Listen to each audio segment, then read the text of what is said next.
niti ni tako težek, kot je dolg dan, ker smo morali pač, najprej smo dobili neko sporočilo za javnost, ki je bilo zavajajoče, potem smo si prebrali sodbo, pa smo videli, da sploh ni slaba. Potem smo bili pa na zvezi ves dan z našimi deležniki, ki vsi odločno zavračajo ta, lahko rečem, trapast projekt, ki se pojavlja vsake toliko časa. Mi smo vedeli, da bo to neka medijska vaja, da bo karkoli se bo zgodilo, bojo oni proslavljali. Jaz sem jim danes rekel, da imam občutek, da so prišli pred novoletno jelko, pa videli en ogromen paket, pa so začeli proslavljati, na koncu pa odprli paket, pa ga še niso, pa bojo videli, da je prazen. Koliko klubov se je odzvalo in vas podprlo? V nekaj urah okrog 70 klubov. In to tudi vsi največji, španski, italijanski, nemški, angleški, pa manjši. Pravzaprav ta projekt je že zdavnaj propadel. En prijatelj mi je danes napisal SMS, leta 2021 je Superliga propadla v 48 urah, danes pa v 3.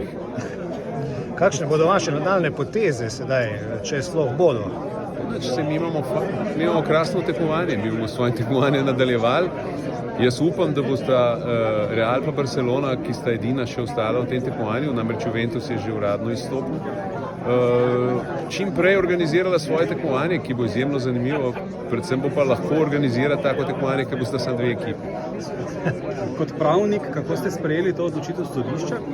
Lejte, kot pravnik vidiš vse sorte v sodbah, to mi verjemite. In jaz sem vedel, da bo sodba, ki ima, 70 strani, samo z enim stavkom lahko piše UEFA, bi pa morda lahko naredila to drugače, pa bojo oni rekli, vidite, da smo zmagali. To se da zelo zlorabiti, ampak kar je najvažnejše, da ne gre toliko za pravno vprašanje, kot gre za družbeno vprašanje. Gre za to, da je nogomet od vseh in da ga, če bi vi slišali navijače, kaj so danes povedali, bi bili pozitivno presenečeni zagotovo. Nihče noče tega tekmovanja in oni lahko mečejo svoje milijone in milijarde na vse strani, ampak jim ne more uspeti. Vam je malo žal, da ta zadeva malce morda že zaradi tematsko zasenči, danes gre vendarle za slovenski nogomet in za vse, kar je v tem letu naredil? Ja, po eni strani je mogoče neroden datum malo pred Božičem.